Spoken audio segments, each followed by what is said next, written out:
because there's tons of research that show that high cholesterol is good for me. Everybody thinks, the medical doctors, you know what doesn't stink. Everybody thinks that the MD holds the secret decoder ring to all things medical. Ladies and gentlemen, you've been played by 100 years of pharmaceutical propaganda. Are you sick and tired of being sick and tired? Have you finally come to the understanding that your medical doctor does not know what's best for you? Have you ever wondered why conventional medical doctors are not concerned with curing anything? If you have answered yes to any of these questions, then you have come to exactly the right place at exactly the right time. This is where the enlightened come for straightforward answers to their health concerns. This is the undiscovered country of science-based, clinically verified, holistic medicine. It doesn't get any better than this. It's time to attempt a cure with Dr. Glidden. Good morning, everybody. Dr. Peter Glidden here, your steadfast advocate for health. This is part of my ongoing educational interview service that's part of my subscription service. I'm very happy to be talking today to Shawn Sherman, the inventor of a physical therapy system called Square One. Not really physical therapy. I don't know if that's the best way to describe it, but I think most people could understand it inside of that box. A little bit of Mr. Sherman's background before we jump into the deep end of the pool. He earned his exercise and sport science degree from Penn State University, has a private practice in Western Springs, Illinois. He's been doing this for 22 years. In that time, he has developed and perfected this technique, and I'm going to give you a personal story about my experience with this technique in just a second. But he's worked with members of the U.S. Olympic team, the wrestling team, the men's speed skating team, the women's soccer team, the Canadian Olympic team, women's soccer team, the Russian Olympic team, the men's swimming, Chicago Cubs, Chicago White Sox, Chicago Blackhawks, Chicago Bears, Chicago Bulls, Indianapolis Colts. The list goes on and on. It's an impressive resume. And I have to tell you, I'm not a big exercise guy. I do some push-ups and some pull-ups and some sit-ups, and I ride my bike here and there, and I'm a big golfer, right? So all of a sudden I'm into this exercise thing, and I'm starting to be more diligent with it. And a friend of mine, a family friend of mine named Ryan McLaughlin, who is a Square One practitioner, calls me up and he tells me he's into this new technique, and he comes to the house and we do some sessions. I do 3 sessions with him. That's all that I do. I don't do anything to my exercise program, anything extra. I don't do any more weights. I don't do any more push-ups. I don't do any more aerobics. I don't do anything different at all. Actually, it was only 2 sessions of the Square One before I realized these results. So I have 2 sessions of Square One, about 45 minutes each.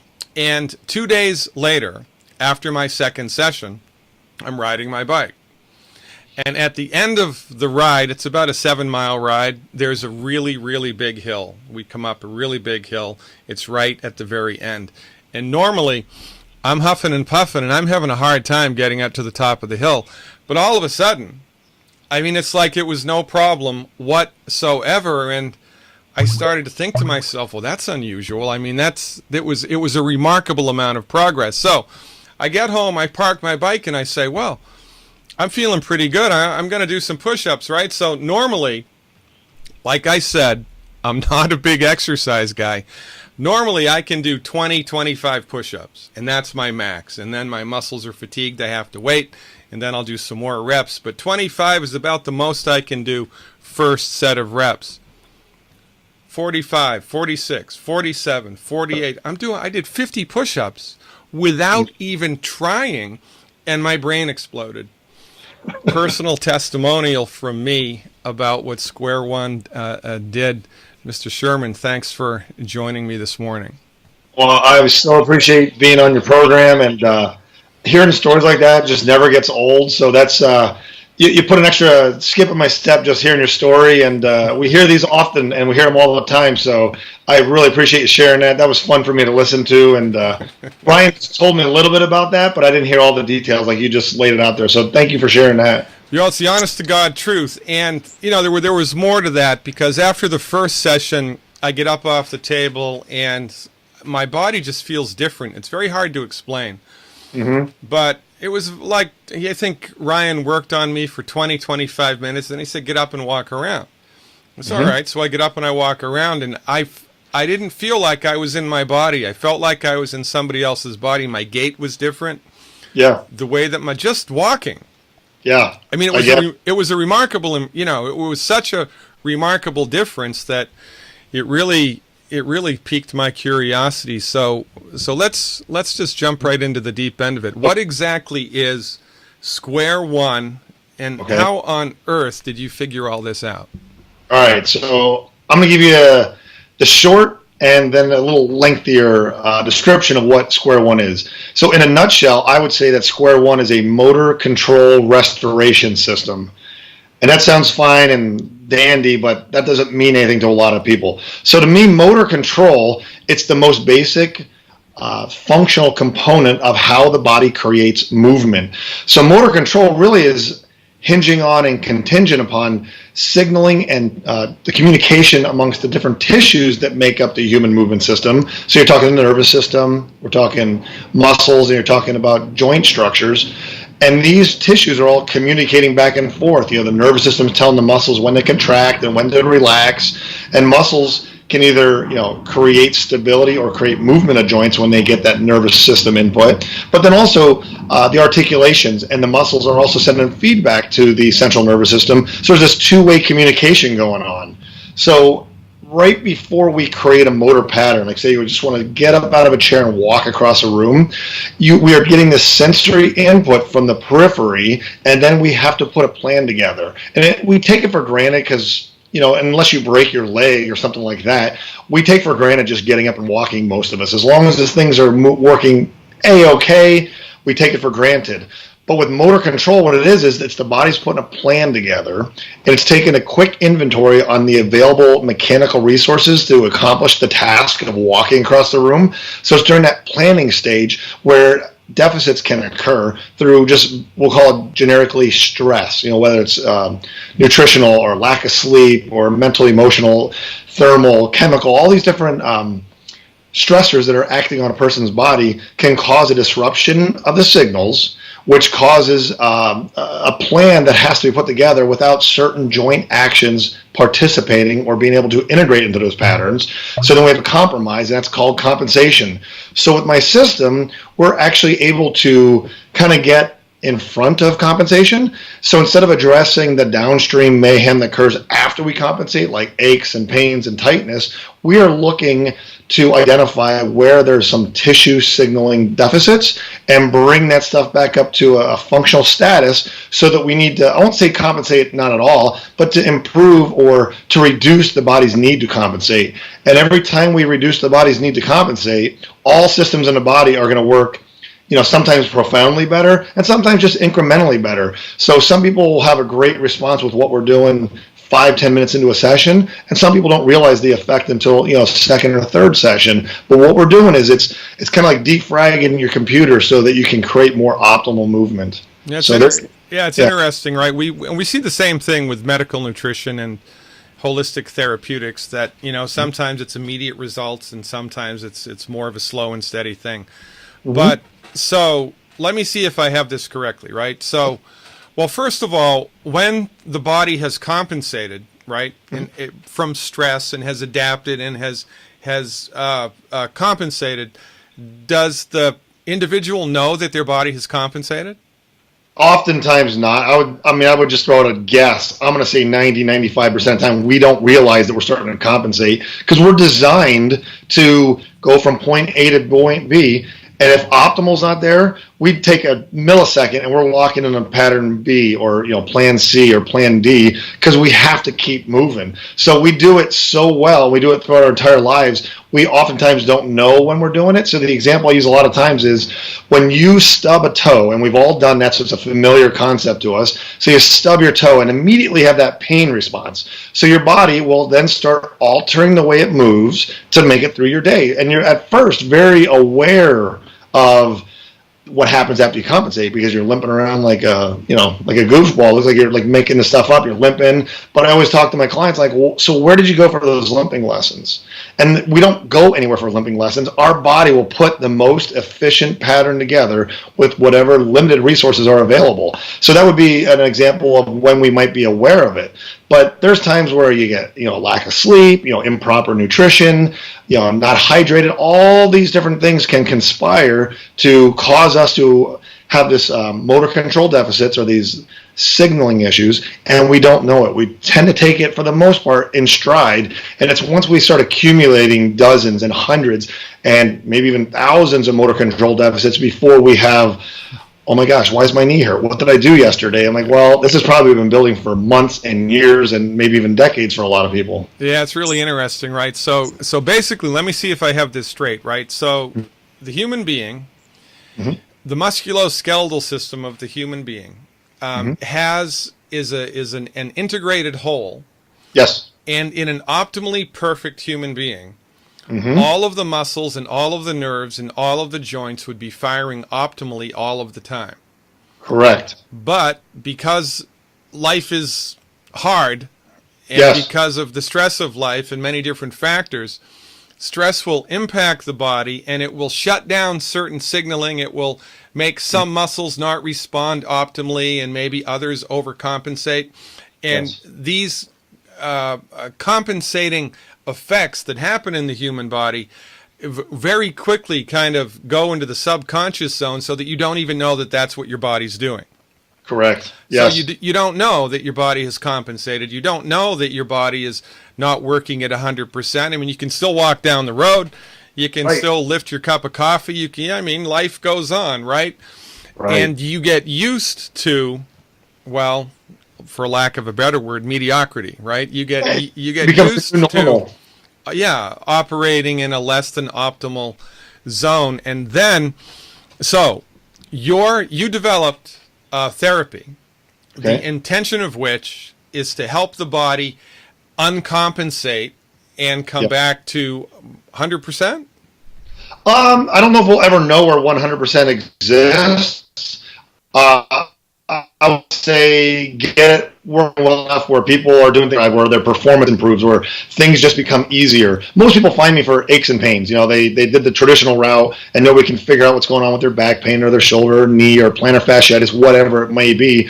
And we are, I want to get things perfect, but I don't think I'll ever know when they are perfect. And I would say we've never gotten somebody perfect, but we get to the point where they're blown away and their pain is 99 to 100% reduced, and we see some pretty phenomenal results. And even though we get that person out of pain, that still isn't probably an accurate assessment of 100% optimal efficiency. We just know we get them better than they started off, for sure. Yeah, for sure. Now, how many people that come to see you, they come to see you not because they're in pain, but because, they just want to be better at what they do? I'm assuming you work with a lot of athletes?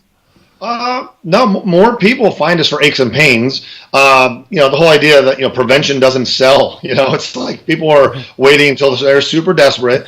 The insurance has run out, and then, now I got to dig into my pockets because I'm not going to pay somebody who had 50 shots at trying to help me. Right. And I'm not making fun of any specific job title out there, but you know what I'm talking about. Hey, listen, man. I make fun of specific job titles all of the time.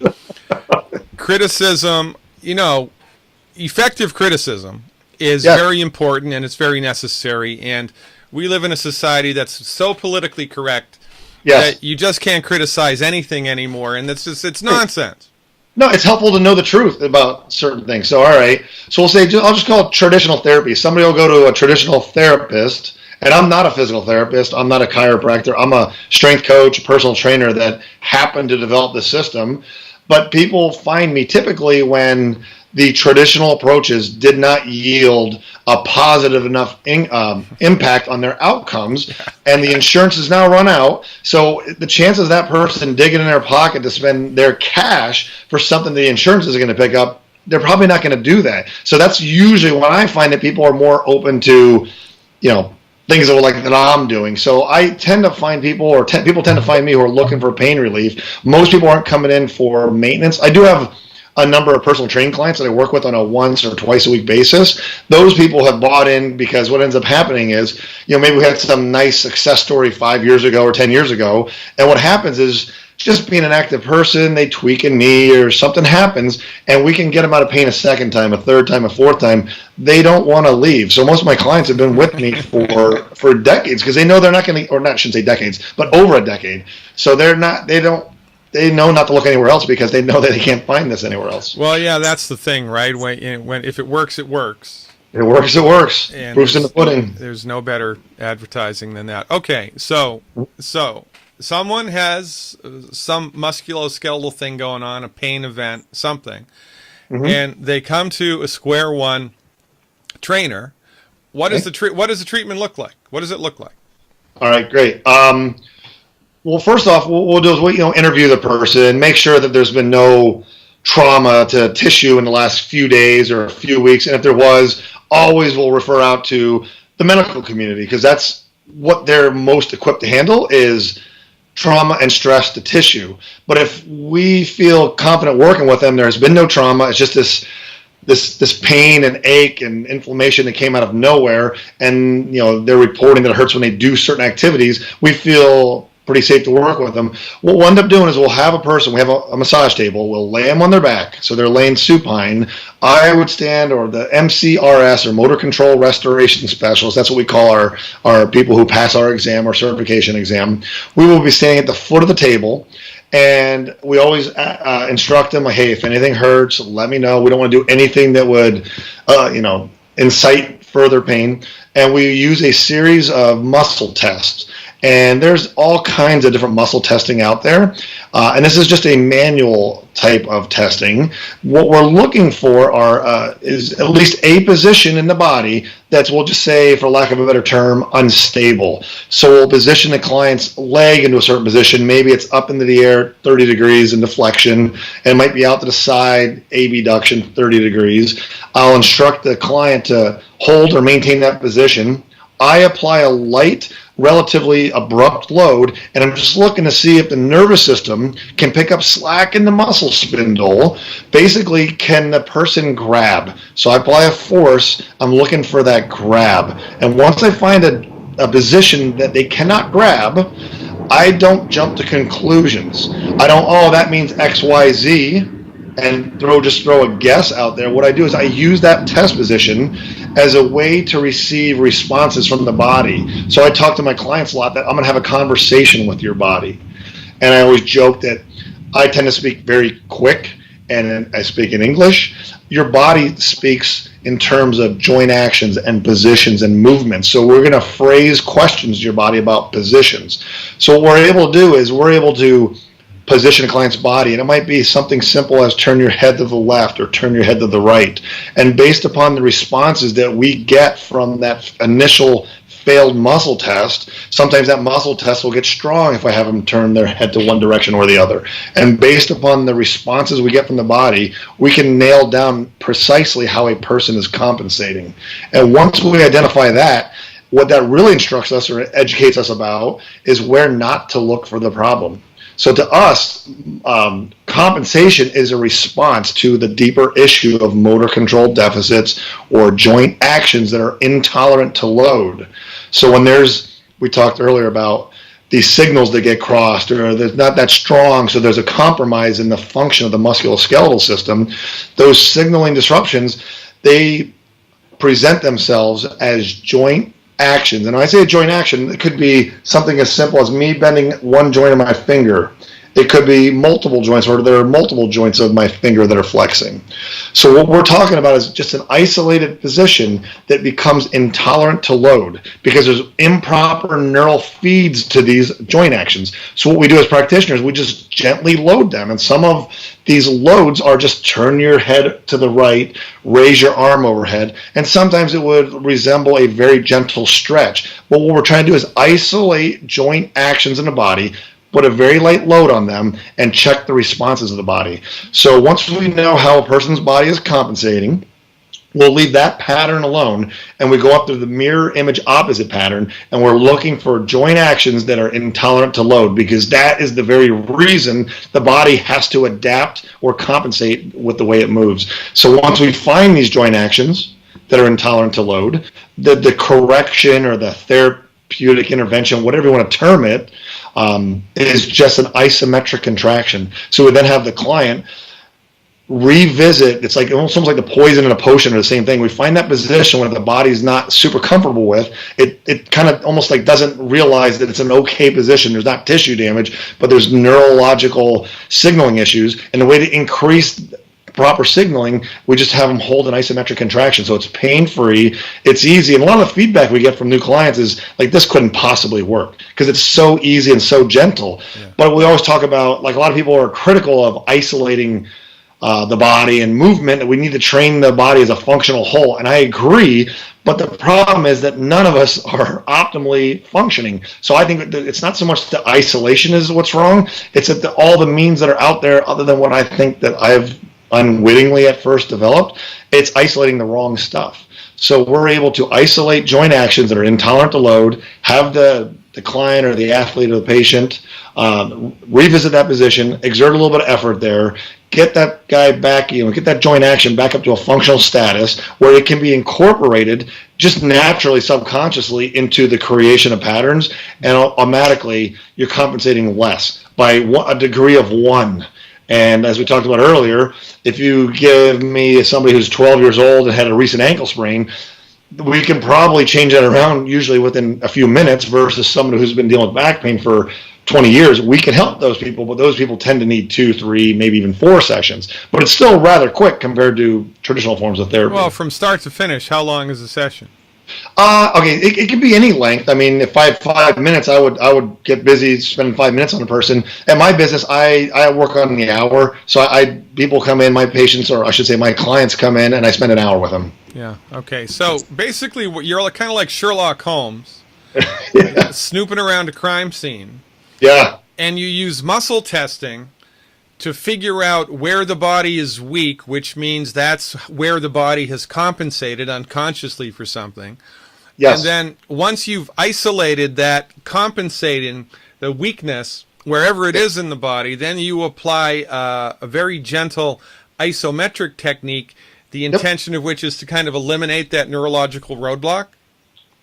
Very well stated. Yes. Okay, so you work your way around the body. I mean, is this how it goes? You find one weakness and you eliminate it, and then you hunt for another one, and then you eliminate it, and then you hunt for another one, and then you... Is that how it goes? Exactly. Yeah, you're nailing it. Well, how do you know when you're done? Right now, for me, it's I run out of time because I got a whole... Okay, basically what it is once we have identified a source of compensation, these joint actions that are offline, and have them do the isometric, in order to pull out another one, what I do is I subject my clients to very seemingly innocuous stress. And it could be like, okay, I want you to sit upright and do some hyperventilation breathing. So we introduce stimuli to the body and then find out if the body tolerated it, accepted it, or like kind of rejected that stimuli and viewed that stimuli as a threat. So the whole idea is I'm literally, as gently and safely as possible, I'm literally trying to send my clients' bodies into a low-grade fight or flight, so that what ends up happening is, as we use that fight or flight response to pull out another pattern, which I'll then use square one to isolate the problem and resolve it, and then I introduce another stimuli, we're not only removing compensatory layers, we're making the body more resilient to stimuli. So what ends up happening is I got a whole series of different stimuli I use, and typically for me to exhaust all the ideas I've developed over the last decade, it could take anywhere from 3 to 5 sessions. And at that point, I'm just still looking for new ways to introduce stimuli to cause a fight or flight response. And I always joke with my clients, like, we could push it down the steps and just see what happens, but there would be a lot of risk involved with that. So we're looking for innocuous, safe ways that are not going to actually damage or harm the body, but yet still send the person to a low-grade fight or flight.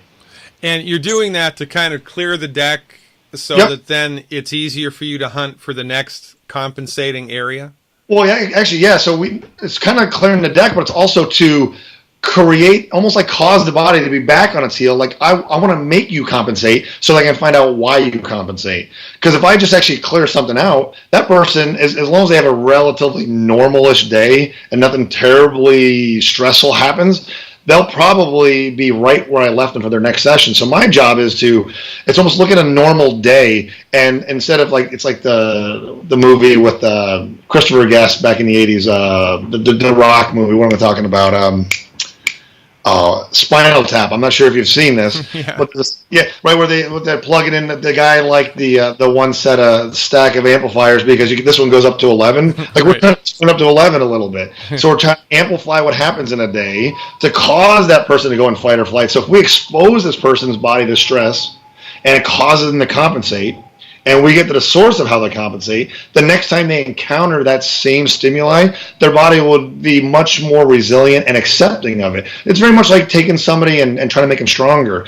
The first day you walk into a gym, a 200-pound squat would probably injure most people. But if you've been at it for months and years, that might constitute part of your warm-up because now you're squatting 300 pounds. So the whole idea is it's this work hardening, get this body optimized so that it can tolerate more and more and more. Yeah, it's fascinating stuff, and it speaks or kind of has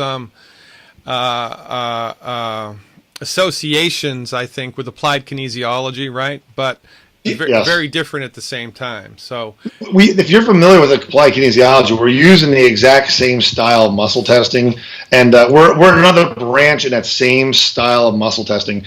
And I might be, you could correct me if I speak wrong here or improperly about this. My view on applied kinesiology and clinical kinesiology is they're looking at like inter and intra-system balance in the body, and they're looking at all the body as a whole and all the systems, how they're communicating, and there's balance within all the different systems.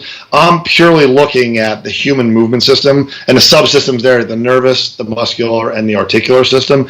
So I have a friend who's a chiropractor who does, he calls it my K, because I asked him, hey, are you doing AK or CK? He said, I'm doing my K. So he's doing some kind of combo of kinesiology. I would say I'm just not jealous of what these fellows have to do, because to me it's a lot more complicated. What I'm dealing with are the finite pieces of movement. Like it's knee flexion, knee extension, hip rotation, internally, externally. There's about 214 different joint actions that my system accounts for. Yeah. So it keeps me sane, because I'm going to get the answer to it, because there's only 214 places it could possibly be. Yeah, so if we're applied kinesiology, right, we'll use muscle testing to try to assess organ function and different things. But your technique, the square one technique, is purely musculoskeletal and nervous system, and that's really the focus here.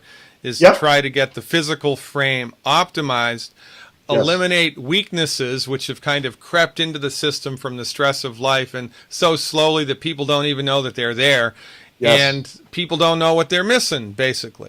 Exactly. I mean, like with me, honest to God, I couldn't believe that I was able to pedal up that hill the way that I pedaled up that hill.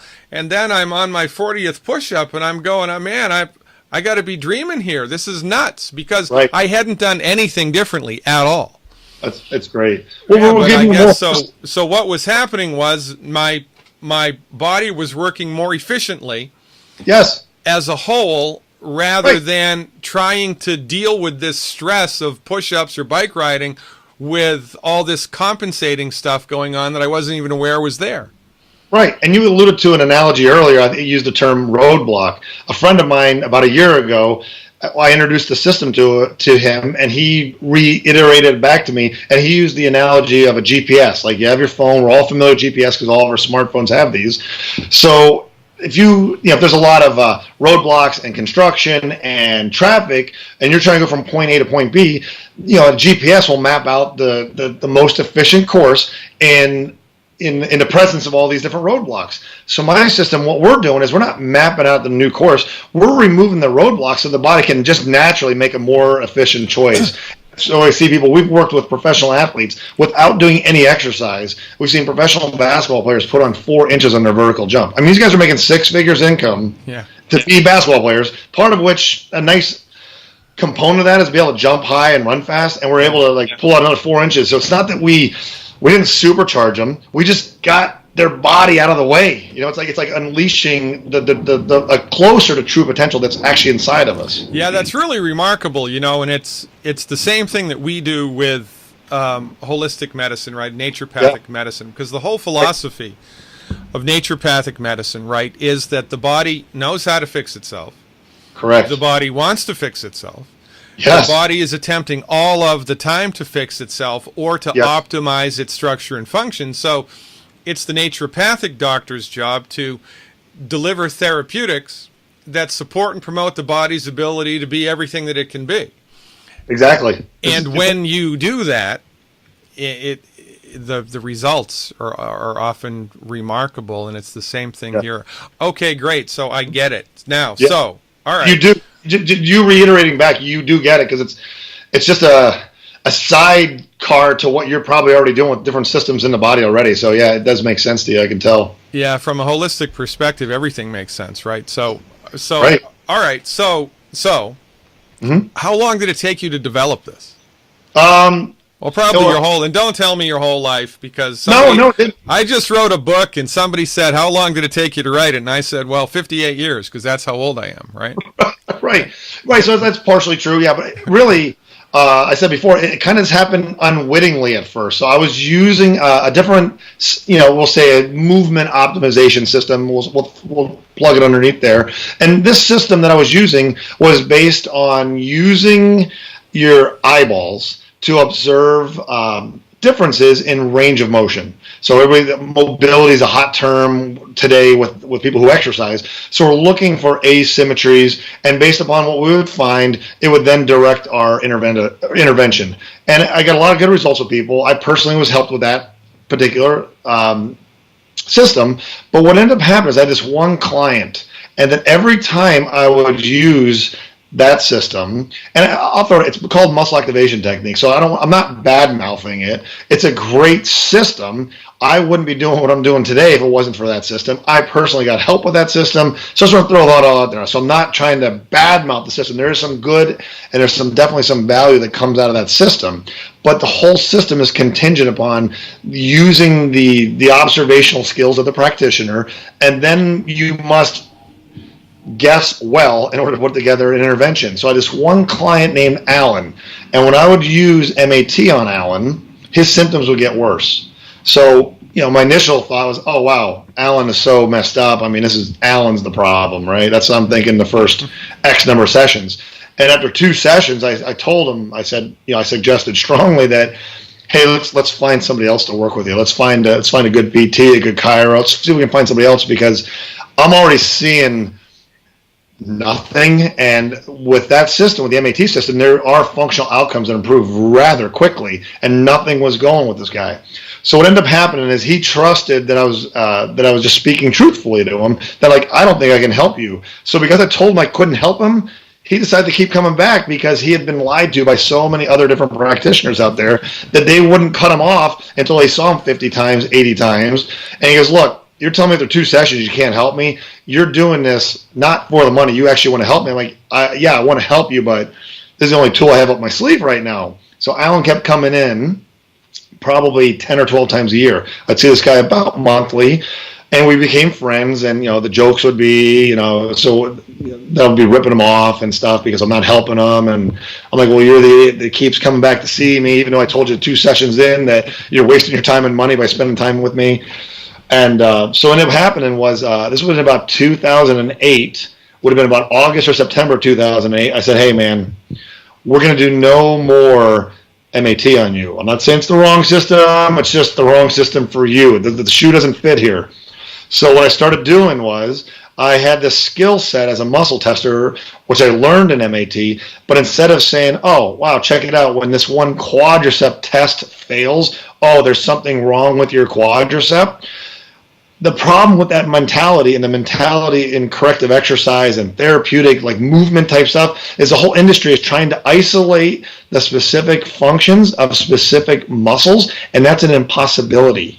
You can't extend at the shoulder and only use your latissimus. The triceps going to come in, the anconeus, different muscles, the posterior delt, other muscles are going to come in. So we can't isolate it. So therefore, our approaches are rendered to be one guess on top of another. So what I did with Alan was I took those muscle tests and I said, hey, you know what? I'm not going to be so tied to this outcome. I'm going to find a failed test, and we're just going to start imposing stress upon your body and see what happens. So what we ended up doing, and let me back up real quick, what he couldn't do, what he would present with is, so he had back pain, and he'd have radiating numbness and pain going down the back of both legs. When I would put him on his belly in a prone position, he couldn't lift his head off the ground, his arms, his legs, so he had no ability to extend.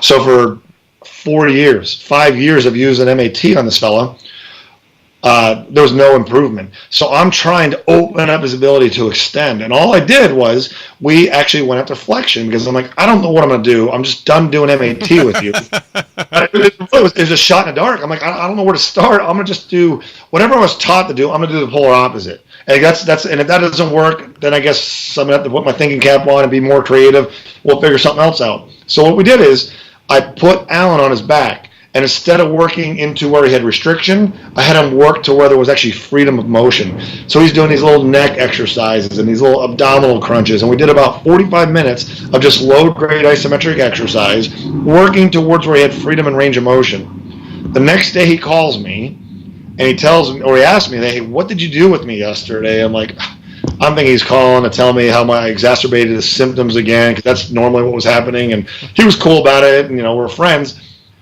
But he's like, no, like, what did you do? Because I'm like 2 or 3 inches taller. All my pain is gone. And I just played golf this morning. I took 12 strokes off my best round of golf. Bada bing, bada boom.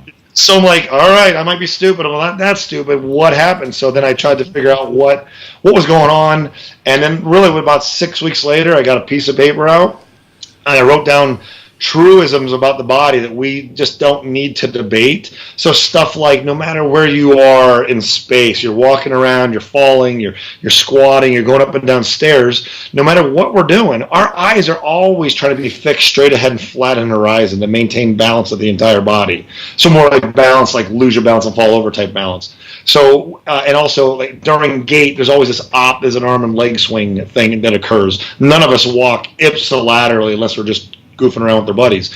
So we just wrote down a list about 12 or 15 different truisms about the body, and I just left everything else open up for discovery. So all I started doing is I would apply load to the body, joint by joint, and I would map it out.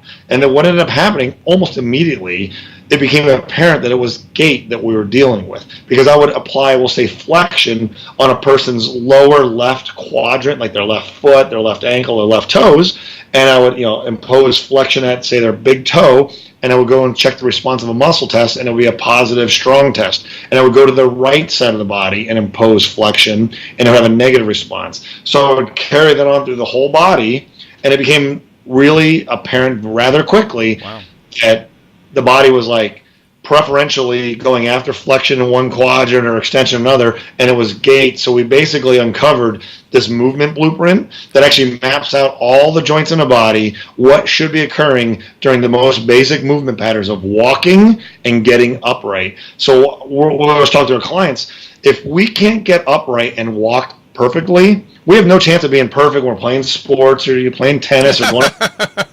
So we're looking at the really basic pieces of the most basic patterns and just starting there. So that's the name square one, is we're going back to the basics and just restoring, going back to square one movement wise, and just get all that raw material of movement, just get it right so that we can then sensibly add load to, get strength benefits or conditioning benefits, whatever the goal may be. Well, you better be careful, Mr. Sherman, because pretty soon you're going to be labeled a holist. Because it seems to me that you took a failed reductionistic model, right? Yes. Physical therapy, for lack of a better term, yeah. And then kind of blew it up into a more of a holistic thing, which was based on a blueprint of how the body moves, right? Yes, right. Yeah, and that's really, that is quintessential holistic philosophy, right? Absolutely. And this is the biggest problem in the 21st century right now, that medicine, the predominant system of medicine in the world, and look, thank God for Novocaine, thank God for the sterile technique, thank God for emergency medical doctors, right? But the predominant system of medicine in the world is based on reductionism. Yes. Right? Take the body apart, find the smallest broken piece, and then give a medicine that doesn't cure it, but just manages it. Correct. And this is what we've all gotten used to culturally, and this is the reason that everybody is sick, and this is the reason everybody is getting worse. It's because reductionism doesn't work for holistic, systems-oriented things, and 90% of the things that people go to the doctor for are holistic, systems-oriented things. You have a bullet in your arm, you have a bleeding artery, you have a broken bone, go to the reductionist, because that's their wheelhouse, right? So, you know, like I'm saying, you better be careful, because you're I realize it, yeah. You're starting to talk like a naturopath. All right, so let's say I'm watching this video, and I've got physical pain, and I'm compelled by this information, and I want to take the next step. So first of all, how many Square One practitioners are there in the world right now, more or less? How does one become a Square One practitioner, and how the heck am I going to find these people? All right, so we're still in our infancy right now. So I started teaching the system back in 2012, and I'm doing it the old-fashioned way. It's all just organic growth. You help people, and they tell others.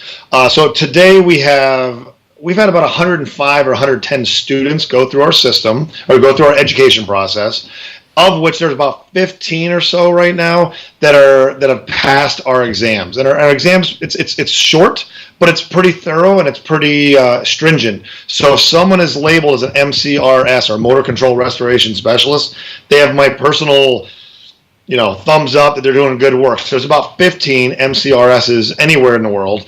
And of those, probably about 10 or 12 of us are right here in Illinois, where I'm based out of. There are about 80 or 90 other students that are in various levels of getting their certification, where they would pass the certification, but we're still brand new. So the website is www.squareonesystem.com. So if you go on there, you'll be able to find practitioners. But then also for those who are interested in learning more about the system and learning the system itself, so that they can help their friends and families and patients and clients, we have trained personal trainers, strength coaches, 1 chiropractor, 3 physical therapists, a bunch of massage people. So it's, all these, loosely medical to performance and everything in between, the fitness in between, have learned the system. But it's a really, at this point, it's a 3-day process. This winter, we are actually going to be launching an online course where people will be able to get all of the essential concepts in a video format, which is going to be really great. We're really excited about it, because basically people can watch it at their own leisure, watch it multiple times, then they can take an exam. And once they pass that exam, then they could come and take our live workshops where we'll learn a skill of muscle testing and the specific ins and outs to the Square One system. But that'll probably be launched, if I'm optimistic, possibly November, but realistically December or January. And what that's going to do is it's going to be able to reach this information, be able to reach across the world. Because right now, of our 105 students, probably 80 or 90 of them right here in Illinois, actually. So we have a few out in we have Pennsylvania, we got a few out in Washington, so we got little hot spots here and there of just friends in the industry. But for the most part, we're here in Illinois. But it'll be a couple-day process, and if you go to the website, it'll have all that information on how to either learn it or how to find somebody. Another good reason to live in Chicagoland, ladies and gentlemen. Dr. Glidden gives this his personal stamp of approval, made remarkable results with me, and more importantly, and regardless of how smart somebody is or how much you understand something or not, really where the rubber hits the road is results, right? The proof of the pudding is in the eating. Worked for me, and then it makes sense to me in a holistic way, which is, quite frankly, the only way. Very, very happy to have spent time with you here, Mr. Sherman. Congratulations. This is, as far as I'm concerned, this is a breakthrough. And it's next-gen stuff happening right now. And ladies and gentlemen, the website right here at the bottom of the screen, squareonesystem.com. Check it out. find a practitioner, have some sessions, see for yourself what this can do. It is awesome. Mr. Sherman, it's been a pleasure. Keep up the good work. I look forward to seeing you in the future. Thank you for having me on your program, and much success to you and all your patients. So thank you once again. My pleasure. We'll talk. Thanks. Your body's ability to heal itself is much greater than anyone has led you to believe. To find out how to support the healing process of your body, go to glidden.healthcare.